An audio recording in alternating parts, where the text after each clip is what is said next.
হায়া সোফিয়া মসজিদ আজও দাঁড়িয়ে আছে ইতিহাসের সাক্ষী হয়ে। রোমান যুগে গড়া উপাসনালয় চতুর্থ দশকে রূপ নেয় গির্জায়, আর অটোমান বিজয়ের পর পরিণত হয় মসজিদে। তুরস্কের উত্তর পশ্চিমাঞ্চলের ঐতিহাসিক শহর ইজনিক, যেখানে একই স্থানে দাঁড়িয়ে আছে তিন ধর্মীয় অধ্যায়ের মিলনবিন্দু।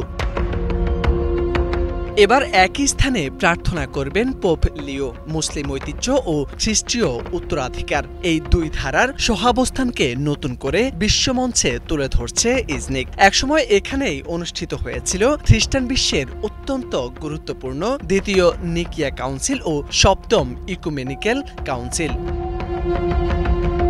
নিকিয়া কাউন্সিলের 1700 বছর পূর্তিতে 28 নভেম্বর তুরস্ক সফরে গিয়েছিলেন পোপ লিও। পোপ হিসেবে দায়িত্ব নেওয়ার 6 মাস পর প্রথম বিদেশ সফরে তুরস্কের এই ঐতিহাসিক শহরে যান পোপ চতুর্দশ লিও, যেখানে ধর্মীয় ইতিহাস, প্রত্নতাত্ত্বিক বিষয় আর মুসলিম ঐতিহ্য একসঙ্গে মিলে আছে।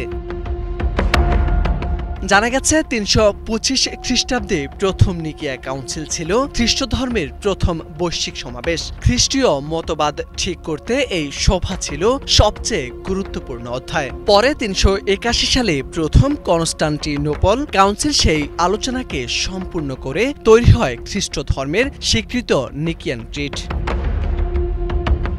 কিন্তু সময়ের স্রোত বদলে দিয়েছে পুরো প্রেক্ষাপট।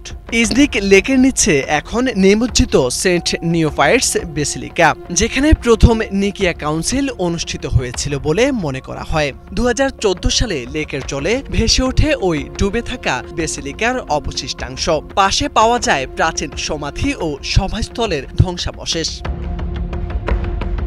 পোপ লিও ডুবে থাকা বেসিলিকার পাশে দাঁড়িয়ে প্রার্থনা করবেন বলে ধারণা করা হচ্ছে। তবে মূল কেন্দ্রবিন্দু হয়ে উঠেছে হায়া সোফিয়া মসজিদ, যেখানে ইসলামের নিদর্শন আর খ্রিস্টীয় চিত্রকর্ম একসঙ্গে সহাবস্থান করছে। প্রধান নামাজ ঘরে ইসলামী প্রতীক, আর পাশে ছোট ছোট কক্ষে সংরক্ষিত আছে শত শত বছরের পুরনো খ্রিস্টীয় ফ্রেস্কো। ইজনিক তাই শুধু একটি প্রাচীন শহর নয়, একই সঙ্গে ধর্মীয় সেতু বন্ধন, যেখানে মসজিদের মিনার আর গির্জার ইতিহাস একই আকাশে মিলেমিশে থাকে। পোপের সফর সেই সহাবস্থানকে আবারও সামনে আনছে। ধর্মীয় সম্পর্ক, ঐতিহাসিক সংলাপ আর শান্তির একটি নতুন প্রতীক হয়ে। মোর্শেদ আলম, বাংলা ভিশন।